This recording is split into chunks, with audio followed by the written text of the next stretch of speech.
الحمد لله والصلاة والسلام على سيدنا محمد وعلى آله وأصحابه أجمعين. الحمد لله والصلاة والسلام على سيدنا محمد وعلى آله وأصحابه أجمعين. أما بعد فأعوذ بالله من الشيطان الرجيم. بسم الله الرحمن الرحيم. إن الذين يحبون أن تشيع الفاحشة في الذين آمنوا لهم عذاب أليم في الدنيا والآخرة والله يعلم وأنتم لا تعلمون. إن الذين يحبون أن تشيع الفاحشة في الذين آمنوا لهم عذاب أليم في الدنيا والآخرة والله يعلم وأنتم لا تعلمون. صدق الله العظيم. اللهم صل على سيدنا محمد النبي الأمي وعلى آله وأصحابه وسلم. میرے معزز مسلمان بزرگوں، عزیز بھائیوں، حیا، ایمان، یہ دونوں جوڑوے ہیں. ایمان ہے تو حیا ہے، حیا ہے تو ایمان ہے.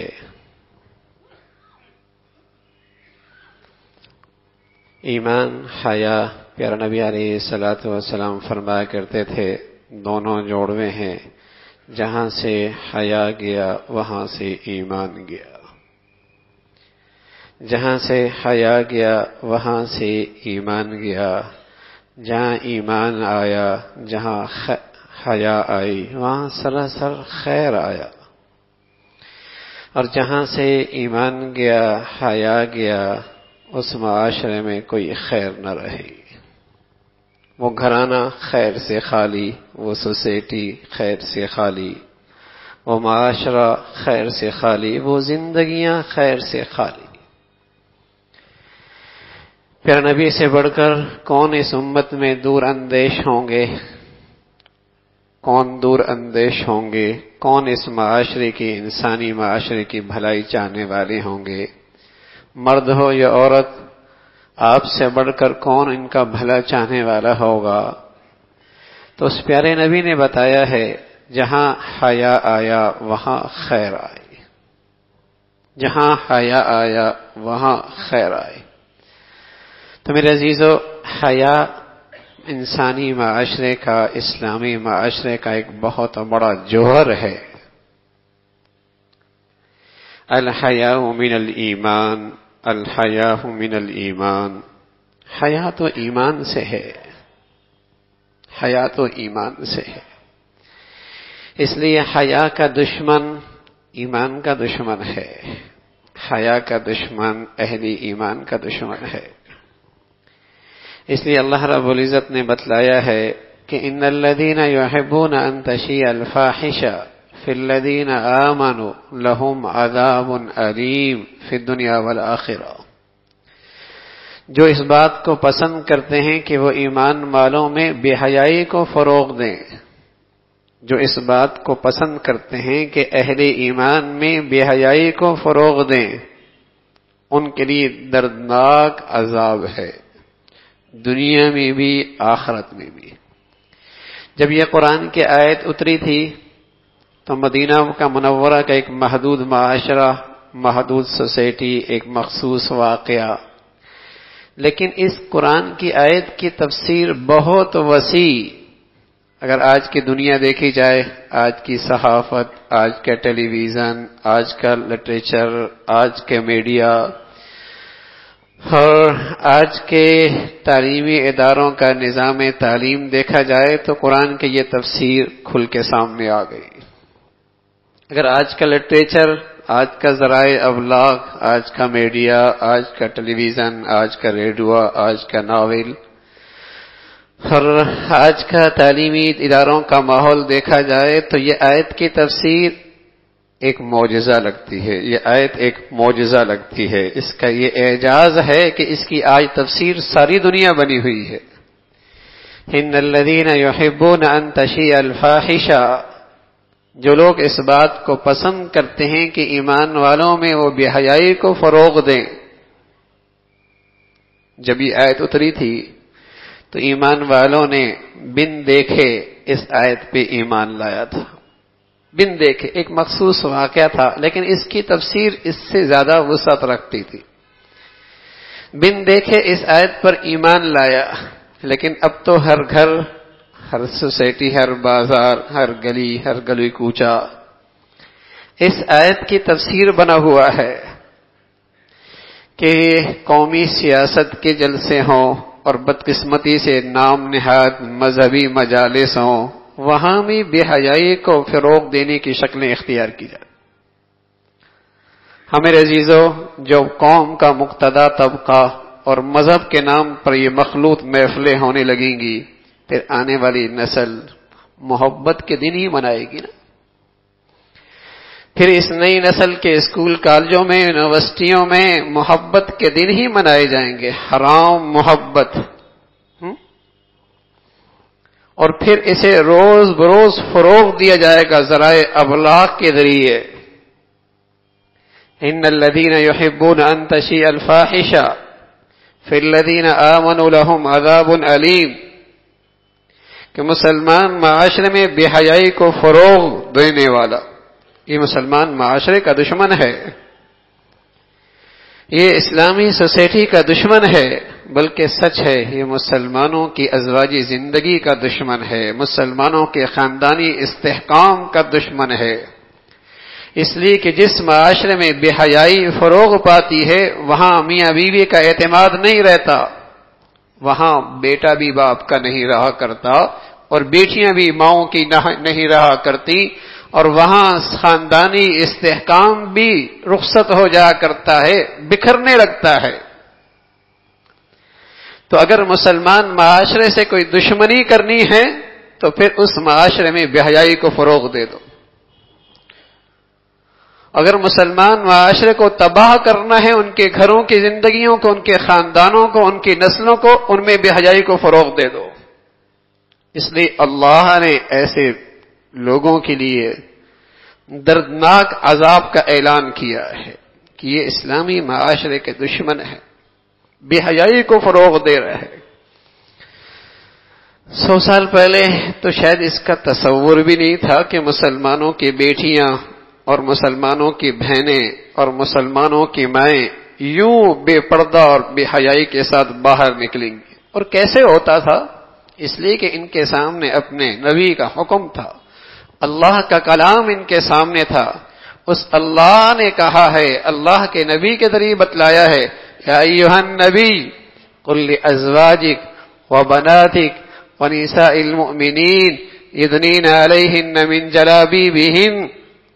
اے نبی، آپ اپنی بیویوں سے، اپنی بیٹیوں سے اور ایمان والی عورتوں سے کہہ دیجئے یہ اپنی اوڑھنیاں جھکا لیں، جب انہیں باہر نکلنے کی ضرورت پڑے تو اپنے چہرے پہ پردہ ڈال کے نکلیں. یدنین علیہن من جلابیبہن ذالک ادنی ان یعرفن فلا یؤذین، یہ پہچان ہو جائے کہ یہ مسلمان آزاد عورتیں ہیں. تو اس کا تصور نہیں تھا کہ مسلمانوں میں مرد عورت کا اختلاط ہو. لیکن میں عرض کر رہا ہوں میرے عزیزو، جب قومی سطح پہ ان کے جلوس ہوں یا جلسے، ان کے مذہبی جلسے ہوں یا کچھ، جب وہ اس انداز سے مخلوط محافل قائم ہونے لگی تو پھر نئی نسل تو ایک قدم آگے بڑھ رہی ہے. تیزی کے ساتھ یہ بہرائی فروغ پا رہی ہے، اور سبھی جانتے ہیں اس کے نتائج بد میرے معاشرے میں کیا پڑ رہا ہے. پہلے سننے میں آتا تھا میاں بیوی میں ناچاقی ہو گئی، طلاق تک آواز بات پہنچ چکی ہے. لیکن میرے عزیزو، اب تو ہر دوسرے گھر کا تماشا یہی لگتا ہے. کتنے ارمانوں سے ایک ماں اپنی بیٹی کو رخصت کرتی ہے، لیکن خوشیاں کتنی دیکھتی ہے. کتنے امیدوں سے ایک باپ اپنے گھر میں اپنے بیٹی کی بیوی اور بہو لے کے آتا ہے، لیکن اس گھر میں محبتوں کے پھول کتنے کھلتے ہیں. ہاں میرے عزیزو، جس معاشرے میں مرد عورت کا آزادانہ میل جول ہوگا، وہاں کبھی گھر نہیں بنا کر، وہاں کبھی میاں بیوی میں اعتماد کی فضا نہیں ہو سکتی. کبھی وہاں محبتوں کے پھول نہیں کھل سکتے. پہلے کوئی اکا دکا بات آتی تھی میرے عزیزوں، لیکن اب تو ہر دوسرے گھر کی کہانی یہی نظر آتی ہے. عدالتوں میں دیکھیے تو سوائے خلا کے اور کوئی کیسز کوئی نہیں. دارالافتاء میں جائیے تو ایسا لگتا ہے پوری قوم طلاق پہ آ چکی ہے. ہاں میرے عزیزوں، جب میرے نبی کی دی ہوئی ہدایات کے مطابق زندگی نہیں گزرے گی اور بے حیائی کے اس نظام کی حوصلہ افزائی ہوگی، ہاں جب اس کی حوصلہ افزائی ہوگی اور اس کے فروغ پر کوئی رکاوٹ نہیں کہ بیٹا ہے کوئی بات نہیں، بیٹی ہے کوئی بات نہیں. یونیورسٹی نے بلایا ہے، کالج میں آج پارٹی ہے. جب بڑے اپنی سر کی آنکھوں کے سامنے یہ گندگیاں دیکھتے رہیں گے تو پھر اس کی تباہی بھی اپنے گھروں میں دیکھیں گے، پھر اس کی بربادی بھی دیکھیں گے. جس معاشرے میں یہ گندگی فروغ پاتی ہے وہاں گھروں کا سکون رخصت ہو جاتا ہے. شاید اس 100 سالہ کے اندر جتنا اس نے مادی ترقی مسلمان نے کی ہے اس کا تصور بھی نہیں ہے، لیکن جتنی بے چینی اور بے سکونی اس کے گھروں میں آئی ہے شاید اس کا بھی تصور نہیں تھا. ہاں یہ ترقی اپنے ساتھ ساتھ بے حیائی بھی لے کے آئی ہے. یہ جس قدر دولت بڑھتی چلی گئی، جسم کا لباس اترتا چلا گیا، دوپٹہ جاتا چلا گیا، گھروں کے اندر سے بیٹیاں بہنیں بے حجابانہ انداز میں نکلنا شروع ہو گئی جس کا کبھی تصور نہیں تھا. شریف گھرانوں کی مجالس بھی اب ان کے ہاں بھی مرد عورت کا الگ الگ نشستوں کا رواج ختم ہوتا چلا جاتا. کیوں؟ اس لیے کہ یہ بے حیائی یہ تعلیم یافتہ ہونے کا، ماڈرن ہونے کا، روشن خیال ہونے کی بڑی علامت ہے. ہم کیوں پیچھے رہیں؟ ہم کیوں پیچھے رہیں؟ اس لیے کہ جس قدر بے حیا ہوگا اور جس قدر اس کی بیٹی بہنا کے چہرے اور سر سے دوپٹہ غائب ہوگا، اتنی مہذب، اتنی تعلیم یافتہ، اتنی روشن خیال اور 21 صدی کے ساتھ زمانے کے ساتھ چلنے کے اسے روایات پتہ، ترقی کی نشانی بن گئی بے حیائی. اور رسول اللہ صلی اللہ علیہ وسلم نے بتایا کہ جہاں سے حیا گیا وہاں سے ایمان گیا. یہ دونوں جوڑوے ہیں، رہتے ہیں تو دونوں آتے ہیں، جاتے ہیں تو دونوں جاتے ہیں. چاہے نمازی ہو، چاہے حاجی ہو، چاہے روزے دار ہو، چاہے صدقہ خیرات ہو، حیا رخصت ہو گئی، ایمان رخصت ہو گیا. چاہے نمازی ہو، چاہے حاجی ہو، چاہے روزے دار ہو، چاہے صدقہ خیرات کرتا ہو، حیا رخصت ہو گئی، ایمان رخصت ہو گیا. ایمان کوئی نہیں رہا. حضور علیہ الصلوۃ والسلام نے بتایا کہ چند لوگ جنت میں نہیں جائیں گے. ان میں ایک بتلایا دیوس شخص، وہ بھی جنت میں نہیں جائے گا. ایک متکبر، ایک بوڑھا شرابی، ہاں ماں باپ کی ایک نافرمانی کرنے والا، اور ایک دیوس شخص. فرمایا دیوس کون؟ فرمایا جسے اپنے گھر کی عورت کے بارے میں یہ فکر نہ ہو کہ بیٹی بہنا بیوی کہاں جا رہی ہے، جسے یہ فکر نہ ہو. فرمایا یہ نمازی ہو، حاجی ہو، روزے دار ہو، یہ دیوس ہے، جنت میں نہیں جائے گا. ایمان حیا کے ساتھ ہے، بن حیا کے ایمان کوئی نہیں.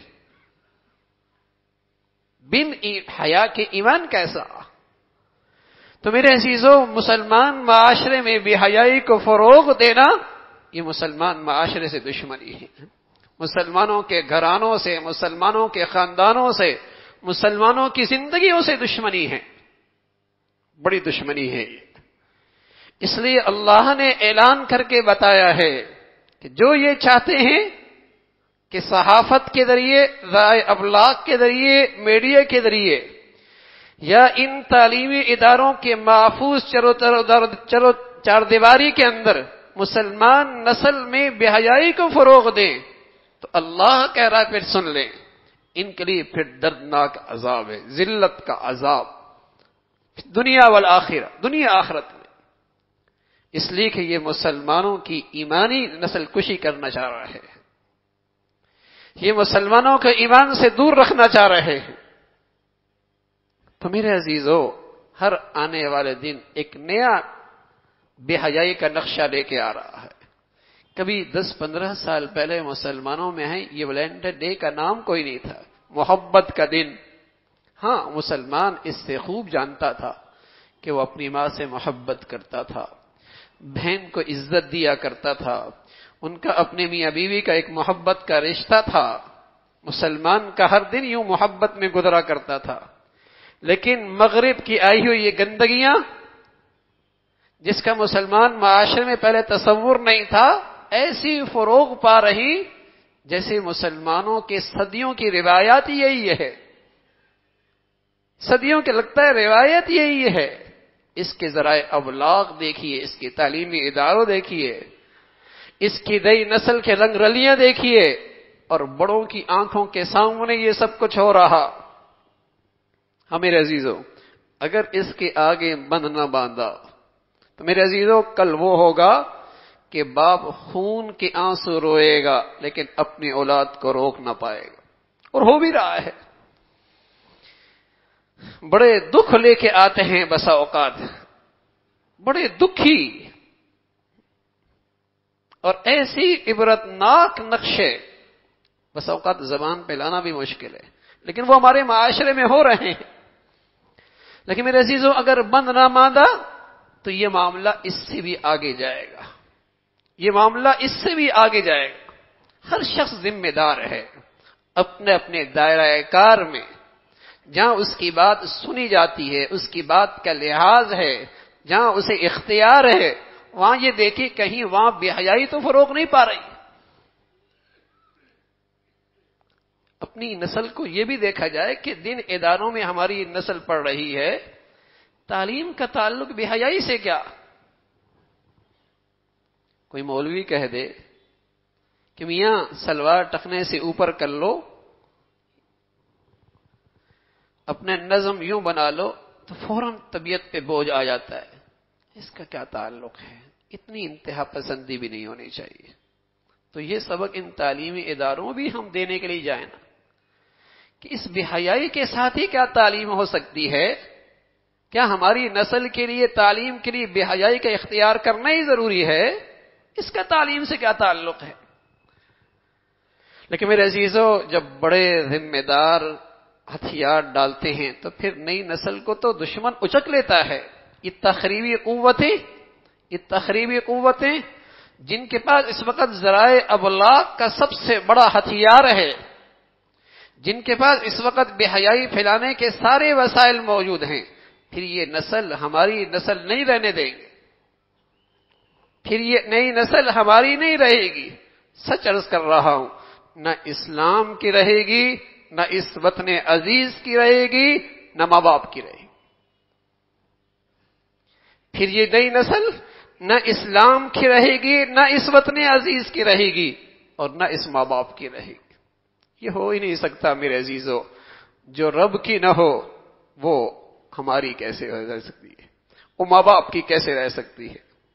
وہ تو پھر ایسی ہوتی ہے کہ جب اماں ابا اسے بچپن میں کسی جگہ چھوڑ کے آ جاتے ہیں، اور باپ بھی ملازمت میں نکل گیا، ماں بھی ملازمت پہ نکل گئی، بچوں کو پالنے والے کوئی اور، جب یہ بوڑھے ہوتے ہیں تو وہ بھی انہیں اولڈ ایج ہوم میں پھینک کے آ جاتے ہیں کہ ادلا بدلا ہو گیا، بچپن میں آپ نے ہمارے ساتھ ایسا کیا، بڑھاپے میں ہم آپ کے ساتھ ایسا کریں۔ پھر تو یہی منظر ہوگا، پھر تو وہ مغرب کی ساری گندگیوں کا رواج گلی بازاروں میں نظر آئے گا۔ اور سچ عرض کر رہا ہوں، مسلمان معاشرے سے اس سے دور کا بھی تعلق نہیں۔ مسلمان معاشرہ عفت، پاک دامنی، حیا، یہ اس کا جوہر ہے۔ اس کی مردوں میں حیا، اس کی عورتوں کے چہروں پہ حیا کی چادر۔ وہاں مرد عورت کا اختلاط حرام۔ وَإِذَا سَأَلْتُمُوهُنَّ شَيْئًا فَاسْأَلُوهُنَّ مِنْ وَرَاءِ حِجَابٍ۔ ایک طرف محمد رسول اللہ کہ وہ پیارے جانثار جن کے دل و دماغ میں سوائے تقوی کے اور کچھ نہیں، وہ کھڑے ہیں، اور دوسری طرف امت کی سب سے مقدس مائیں بہنیں، حضور علیہ الصلوۃ والسلام کی ازواج. لیکن قرآن کیا کہہ رہا؟ وَإِذَا سَأَلْتُمُوهُنَّ شَيْئًا فَاسْأَلُوهُنَّ مِنْ وَرَاءِ حِجَابٍ. اگر ان مردوں کو ان عورتوں سے کچھ لینے کی ضرورت پڑے تو بیچ میں پردہ حائل کرو. سبحان اللہ، بیچ میں پردہ حائل کرو.